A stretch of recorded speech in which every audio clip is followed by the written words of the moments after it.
Vous nous aviez posé la question tout à l'heure de l'adaptation du discours politique et religieux. Pardon. Je sens que j'offense quelques divinités. J'espère me faire pardonner d'ici la fin de l'exposé. Pour les anciens Mésopotamiens, les mondes des hommes et des dieux étaient sans cesse en interaction. L'humanité n'ayant été créée que pour subvenir aux besoins des dieux et leur être agréable, il s'agissait, pour les hommes, de ne pas courroucer leur maître, car leur colère entraînait des conséquences désastreuses. Le pénitent, pour calmer la divinité qui l'avait courroucé, pouvait plaider sa cause, notamment par la prière, en exprimant un regret véritable de l'avoir fâché par ses actions. Vous en verrez d'ailleurs deux magnifiques exemples dans l'exposé de Michael Guichard. Libre à la divinité de le libérer de sa faute et de le pardonner.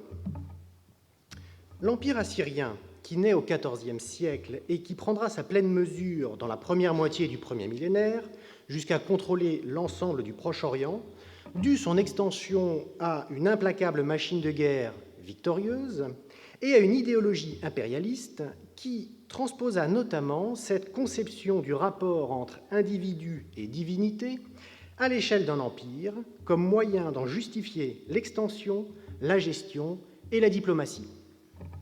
En effet, comme l'expose notamment le rituel de couronnement assyrien et les inscriptions royales, le dieu Achour, que vous avez ici, chargeait son représentant sur terre, le roi assyrien, d'étendre son domaine jusqu'aux limites du monde, car, tel l'avatar du dieu Ninurta, il pouvait, par la conquête, ramener l'ordre dans un monde étranger, naturellement hostile et chaotique, en le domestiquant. Ce rôle explique son statut de héros, illustré par sa titulature, car, supérieur aux hommes, il était l'obéissant serviteur des dieux. Les populations étrangères qu'il soumettait, une fois vaincues, étaient intégrées à l'Empire, auquel elles étaient liées par des serments de fidélité, adés, dont le non-respect, comme l'illustrent les nombreuses malédictions les concluant, entraînait des conséquences fort négatives, résultat du courroux divin. Malédiction pas tellement différente de celle que vous a présentée Dominique Charpin. Si ce courroux est illustré à foison, à la fois dans l'iconographie et dans les inscriptions royales assyriennes, où il est facile de mettre en relation les traitements des adversaires vaincus avec les malédictions des traités, comment comprendre les cas dans lesquels le rebelle ne subit pas les conséquences de ses actes? Doit-on y voir, puisque le roi assyrien est le bras armé de son dieu, Achour, un acte de miséricorde, voire même un cas de repentir divin? L'intérêt des inscriptions royales pour analyser cette situation vient de leur propos, qui est d'exalter les hauts faits du souverain et d'en justifier l'action de manière positive. Ainsi, faut-il analyser les récits qui nous semblent aller à l'encontre de ce principe pour en comprendre les raisons de la rédaction, en étudiant à la fois la rhétorique royale afférente et en cherchant la cohérence dans la pensée assyrienne du monde, dont les inscriptions royales ne sont qu'un reflet, à la confluence d'une idéologie s'adaptant à une réalité politique. Je souhaiterais vous présenter aujourd'hui que la rhétorique royale assyrienne de domination universelle repose, entre autres, sur le système bien connu par l'ensemble des populations du Proche-Orient ancien des relations que peut avoir le fidèle avec les divinités, et ce, à partir de deux exemples, celui de l'impossible pardon, illustré par la campagne qu'Essaradon mena contre le Choubria, et celui du roi de Tyr, Baalou, dont la longévité, malgré de multiples rébellions, doit être expliquée. Le premier cas que je souhaite vous présenter concerne la campagne que lança Essaradon contre le Choubria. Ce petit royaume, coincé entre deux puissants voisins, l'Urartu et la Syrie, avait avec cette dernière de relations houleuses, notamment en raison de son rôle de terre d'accueil pour fugitifs, ce qui finit par entraîner sa perte, car la raison officielle invoquée par Essaradon pour justifier son intervention contre lui était de capturer des fugitifs, notamment les assassins de son père, qui s'y étaient réfugiés et que son souverain refusait d'extrader. Cette campagne, lancée dans sa 8e année, en 673, se termine par une victoire assyrienne, la mort de son roi Ikteshub et la transformation du Choubria en deux provinces assyriennes. Elle est connue par les inscriptions royales qui n'en livrent qu'une version assez laconique. Je conquis le pays de Choubria dans sa totalité, je tuai par l'épée Iktéchoub son roi, qui n'écoutait pas la parole de mes ordres. » Une autre version, donc voici la version analytique, beaucoup plus détaillée, a été rédigée sur 2 tablettes de 4 colonnes chacune et qui comporte un célèbre passage d'échange épistolaire entre le roi du Choubria, tentant d'éviter l'anéantissement, et Saradon lui expliquant pourquoi il est inéluctable. Contrairement à la thématique du juste souffrant dont vous entretiendra Né le Ziegler, qui s'interroge sur les raisons de ses malheurs, le roi du Choubria a parfaitement conscience des péchés qu'il a commis et de leurs conséquences, comme l'indique Saradon. Lui, mon message royal, qui tel un brandon consume les ennemis, il entendit. Il eut une sensation de crispation. Il sentit son cœur s'arrêter, ses pieds se dérobèrent sous lui. Il arracha son vêtement royal, il revêtit le sac, vêture du pécheur. Sa stature et son expression il altéra, on eût dit un esclave, il se compta lui-même au nombre de ses serviteurs. Le roi du Choubria prend la posture du pénitent, il se dépouille de sa fonction royale en enlevant ses vêtements, signe de pénitence, mais aussi tentative pour écarter de lui les mauvais présages dirigés contre un roi, et se dépouille de la souillure qu'il porte. Il se représente déjà frappé par une partie des malédictions portées par les traités, notamment celles concernant la perte du statut royal, espérant que leur réalisation volontaire lui permette d'y échapper en les rendant effectuées, donc caduques. Suit alors la préparation de sa prière. Avec prière, supplication, prosternation, le voilà fléchissant le genou sur le mur de sa ville. Avec des lasses et des hélas, amèrement il pleure. Ouvertes sont ses paumes. Il supplie ma souveraineté, la vaillance d'Achour, mon seigneur, et la louange de mon héroïsme. Il répète sans cesse « assez ». Ce passage décrit la phase préparatoire pour s'adresser à la divinité. Les larmes sont considérées comme des offrandes, et l'ouverture des paumes désigne à la fois la posture et la prière. La prière qu'il adresse ensuite, sous forme de lettre au roi assyrien pour le fléchir, a la structure d'un psaume pénitentiel, chouïla, donc à main levée. Elle débute par l'adresse à la divinité, louant ses qualités. Voici ce qu'il m'écrivit. « Roi pour qui péché, injustice, pillage, meurtre sont en abomination, pasteur fiable, sauvegarde du camp, force de ses troupes, dont l'assaut ne peut être affronté, expert en mêlée, combat et empoignade, capable en toute entreprise, dont Achour, rendant fortes les armes, lui a fait dépasser les rois, ses pairs. » Puis, Iktéchoub expose sa faute et le prix de son rachat. « Le pays du Choubria, pays qui a péché envers toi, que pour son ensemble il t'appartienne. Place à sa tête un de tes eunuques, et que son peuple tire son joug. Tribut est présent annuellement sans cesse, instaure sur eux. Je suis un voleur. Pour le péché que j'ai commis, je veux bien acquitter 50 fois le dol. Pour un fugitif ou fuyard natif du pays d'Achour, je veux bien donner 100 fois compensation. Rends-moi la possibilité de vivre, que la renommée d'Achour je proclame, que je loue ton héroïsme. » Iktéchoub, qui s'est défait de son statut de roi, se désolidarise du péché commis par son pays et le livre au roi assyrien avant de faire soumission totale et d'offrir d'importantes compensations. Il conclut par une expression qui se trouve dans de nombreuses prières consistant à demander à la divinité de vivre pour pouvoir le louer. En voici un exemple adressé à Enlil. « Et moi, ton serviteur, puissé-je vivre, puissé-je être sauf, que je proclame tes hauts faits, que je chante tes louanges. » L'imbrication des discours politiques et religieux est très claire, puisque le roi du Choubria, dans une forme de prière à une divinité, propose par avance toutes les conditions politiques habituelles de la soumission à l'ordre assyrien. Après avoir demandé une première absolution, il poursuit. « Qui envers Achour, roi des dieux, sera négligent ?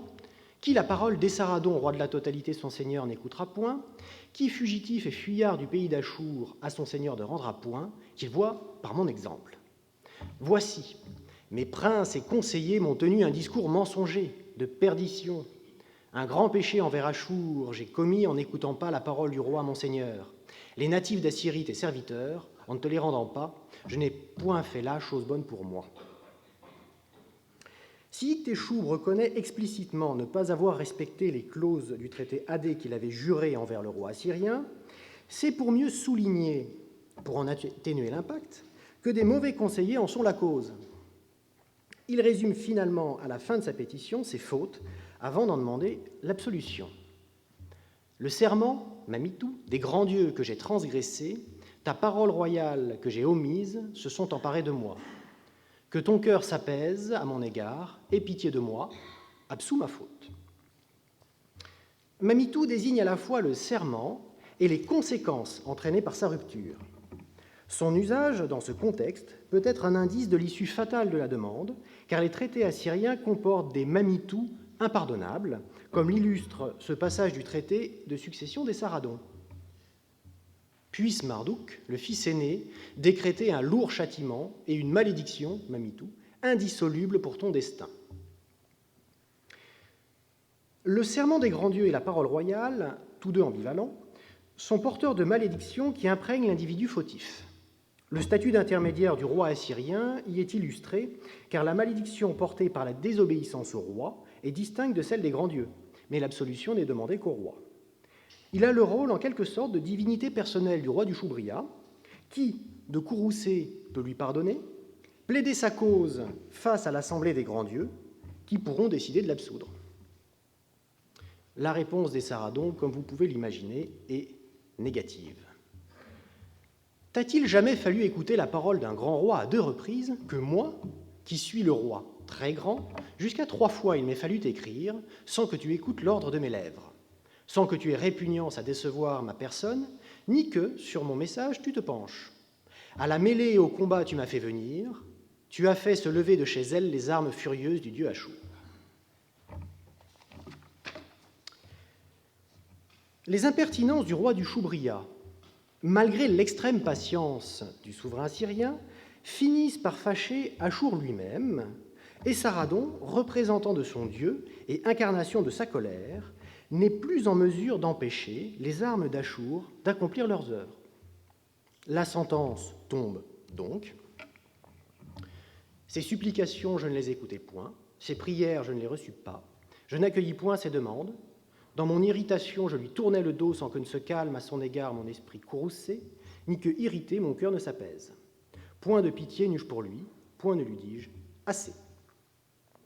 La réponse des Saradons, vous le voyez, reprend négativement, sous forme de liste, toutes les demandes adressées lors d'une prière. La suite du texte décrit le siège de la capitale du Choubria, Oupoumé. Iktéchoub, constatant l'échec de sa prière et comprenant que les armes d'Achour, une fois levées, devaient absolument frapper sans pouvoir être arrêtées, va tenter de les détourner de sa cible en accomplissant un rituel. Iktéchoub, fit faire une représentation de sa personne et il lui fit enfiler le sac. Il lui mit des chaînes et l'emblème de servitude, une meule, il lui fit prendre sur le dos avec l'attitude d'accomplir la mouture. Et une peau qui ressemblait à la sienne, avec couvre-chef en or fauve, il l'arracha, et dans les mains de Cheroui et Iktéchoub, ses fils, il plaça. Afin d'obtenir pitié et de sauver sa vie, on les fit sortir pour aller se présenter à moi. L'élaboration d'une représentation substitut est bien connue dans de nombreux rituels de protection ou de délivrance. Lorsque le destin qui allait frapper une victime était trop fort pour être contré, il était détourné vers un substitut qui, en permettant son accomplissement, en libérait la cible originelle. Le roi du Choubria, vous le remarquez, élabore sa représentation de la même façon que lui-même s'était préparé pour la prière. La mise en parallèle de ces différentes étapes les explicite. Il lui fait enfiler le sac, tout comme lui-même s'en est revêtu avant de s'adresser à Saradon. Pour illustrer son appartenance aux esclaves, il lui fait porter des chaînes. Et pour montrer son statut de serviteur, il lui fait prendre la posture typique, celui d'accomplir la mouture. Tout comme il s'est dépouillé de ses vêtements royaux, il se dépouille, au sens propre du terme, la statue d'une représentation de sa peau. Notant au passage que l'or couleur fauve est bien connu dans les rituels comme moyen de purification. Le roi envoie alors ses fils, ayant à la fois le statut d'officiant et surtout d'otage, accompagnés de la statue, afin qu'ils adressent leur supplique au roi assyrien pour qu'il permette à la statue d'agir comme substitut. Le rituel n'est malheureusement pas suffisant, comme lui explique le roi assyrien dans un passage malheureusement un petit peu abîmé. Je lui répondis par ce message: « Tout ce que tu proposes aurait dû être fait auparavant. Tu agis comme un être insensé. C'est après avoir fait tes sacrifices que tu entreprends ta lustration? C'est après la pluie du ciel que tu installes une gouttière? » L'échec de la tentative d'Ikteshub est expliqué à la fois par sa folie, illustrée par des citations de la sagesse des nations, mais aussi par son incapacité d'accomplir correctement les procédés rituels. Notamment, le fait d'être impur lors de sacrifices ne peut avoir que l'effet inverse que celui escompté. La sentence finale des grands dieux est donc délivrée par Esarhaddon. Voici, à ton adresse, la parole de la divinité a été décrétée par 2 fois. Tes jours sont finis, le jour de ta mort est arrivé, ton terme est échu. Je ne lui dis point assez, mon cœur en colère ne se calma pas. L'échec des 2 tentatives du roi du Shubria de fléchir les dieux ont été exposés précédemment. Ses péchés sont trop importants et il doit subir les conséquences de ses actes. Ce texte représente bien la convergence du formulaire analytique et du récitatif religieux tel qu'on le trouve dans les psaumes pénitentiels. La confluence des 2 genres textuels donna lieu à un document étonnant qui vise à l'exemplarité dans la démonstration du caractère inéluctable de la punition pour celui qui contrevient à l'ordre de l'Empire. Rédigé après une campagne victorieuse, il illustre parfaitement la réussite et la nature impitoyable des armes d'Achour qui, lorsqu'elles sont levées de chez elles, doivent irrémédiablement punir le pécheur en lui faisant subir le sort des parjures, et pour lequel nul pardon ne semble possible. Voyons maintenant le cas d'un souverain pour lequel la colère d'Achour peine à s'exprimer. Les lointains souverains levantins sont connus par les inscriptions royales comme prompts à la rébellion. L'un d'eux, Baalout-Tyr, en est une illustration parfaite, d'autant que sa capitale, qui était alors encore située sur une île proche de la côte, était très facile à défendre. Il apparaît dans notre documentation en 677 comme le bénéficiaire de 2 villes prises au roi de Sidon. Je cite Esarhaddon: « Je remis les villes de Maroubou et Tsariptou à Baalou, roi de Tyr. Au tribut précédent, son don annuel, je lui imposais en plus mon paiement seigneurial. » Un traité, AD, dont la tablette nous est parvenue incomplète, est conclu entre Esarhaddon et Baalou, très certainement à cette date. Il fait par ailleurs partie des rois tributaires de la côte et du Levant qui fournissent des matériaux de construction pour les réalisations ninivites du souverain. Ce personnage est donc intégré au système assyrien et lié par des zadés. Malgré tout, il va commettre ce qui devrait être irréparable, une révolte. En 671, 2 années après la conquête du Shubria et son châtiment exemplaire, Esarhaddon se lança une nouvelle fois à la conquête de l'Égypte, souhaitant faire oublier son échec de 674. 3 textes mentionnent les actions du roi de Tyr, livrant des versions relativement différentes. Dans sa version la plus longue, Esarhaddon indique: « Dans le cours de ma campagne contre l'Égypte, contre Baalou, roi de Tyr, qui avait foi envers Tarkou, roi de Couche, son ami, et qui avait rejeté le joug d'Achour, mon seigneur, et continuellement me répondait avec insolence, j'organisais des fortifications contre lui. » Puis le texte précise qu'Esarhaddon poursuit sa campagne vers l'Égypte. Une lettre permet d'ailleurs de conclure que jusqu'à la fin de cette année, le roi de Tyr n'était pas encore soumis. Sur une tablette en albâtre, Esarhaddon indique: « Je conquis la ville de Tyr qui se trouve au milieu de la mer. Baalou, son roi, qui avait foi en Tarkou, roi de Couche, je le privais de la totalité de ses villes et de ses biens. » L'absence de mention du châtiment de Baalou doit faire relativiser la revendication de la capture de sa capitale et la victoire totale des Assyriens. Ce que semble indiquer un 3e texte très fragmentaire dans lequel il est fait mention de livraison d'otages et de lourds tributs. La survie de Baalou et son maintien comme roi de Tyr est clairement indiquée dans un texte du fils des Saradons, Assurbanipal, qui, lors de sa première campagne vers l'Égypte en 677, soit 4 ans après le siège de Tyr, indique Baalou, roi de Tyr, avec 20 ou 22 rois des bords de la mer, du milieu de la mer et du continent, mes serviteurs obéissants apportèrent devant moi leurs lourds présents et baisèrent mes pieds. Ces rois, avec leurs forces et leurs navires, par mer et par terre, je leur fis prendre route et chemin contre l'Égypte. Baalou est donc inclus par Assurbanipal dans les rois obéissants serviteurs participant à l'effort de guerre. Or, 2 ans plus tard, Assurbanipal nous dit « Lors de ma 3e campagne, j'allais assurément contre Baalou, roi de Tyr, qui réside au milieu de la mer. Parce qu'il n'observait ni mes ordres royaux, ni n'écoutait les paroles de mes lèvres, j'organisais des fortifications contre lui. » Description du siège. « Je les ai fait se soumettre à mon joug. Une fille de sa propre descendance et les filles de ses frères, il porta devant moi pour accomplir le service d'intendante. Yarimilki, son fils, qui n'avait jamais traversé la mer, il le fit apporter en même temps pour accomplir mon service. Sa fille et les filles de ses frères, avec une dot importante, je reçus de lui.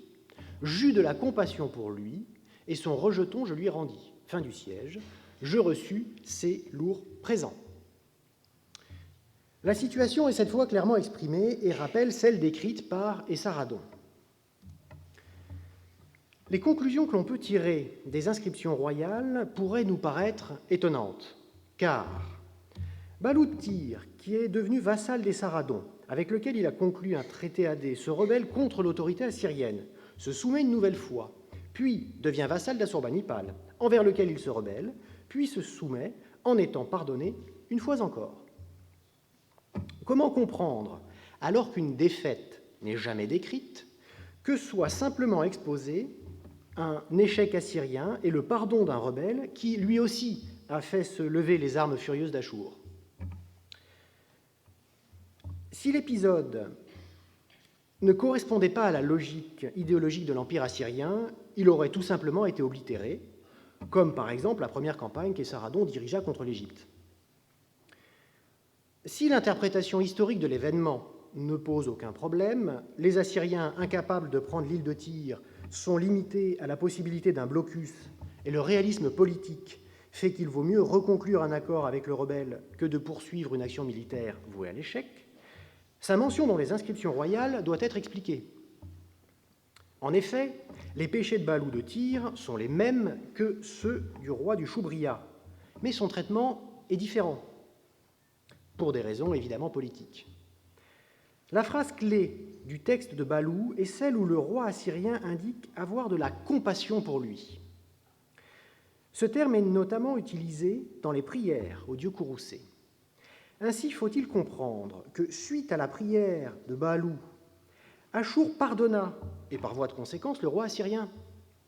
Ce dernier peut donc exposer l'échec de sa conquête, non comme un désaveu divin, ce qui est la norme en cas d'insuccès, mais comme le pardon accordé par la divinité aux rebelles. Arrivé au terme de cet exposé, nous pouvons observer que la rhétorique royale assyrienne énonce les rapports diplomatiques et politiques tels que ceux qui existent entre les hommes et les dieux. Le roi assyrien, bras armé de sa divinité tutélaire Achour, fait office d'intermédiaire entre ces deux mondes à la façon d'une divinité personnelle. Les 2 exemples présentés montrent que s'il n'est jamais question de repentir, l'enjeu est celui de l'obtention du pardon divin et du retour de la divinité, dont vous entretiendra certainement Jean-Marie Durand. Les campagnes contre le Choubria et Baalou de Tyr montrent que les Assyriens avaient trouvé une solution pour répondre au problème toujours difficile de l'adéquation entre doctrine théologique de juste domination universelle et réalité politique, en modérant le caractère implacable de leur intervention par la possible magnanimité du dieu Achour. Le roi du Choubria subit la punition assyrienne car il fut vaincu, comme l'explique a posteriori la lettre adressée à Achour, parce que ses péchés étaient impardonnables par les dieux. La survie de Baalou de Tyr ne doit en revanche pas être comprise comme un échec. c'est-à-dire à naître des aveux divins du roi assyrien, puisqu'elle est mentionnée dans les inscriptions royales, mais comme répondant à la mansuétude du dieu Achour envers le rebelle, devant laquelle le souverain assyrien ne peut que s'incliner. La lettre à Achour, grâce à son long développement, détaille et explicite l'arrière-plan idéologique que les inscriptions royales ne font que survoler, nous livrant ainsi de nombreuses clés d'interprétation nouvelles pour les analyser. Je vous remercie de votre attention.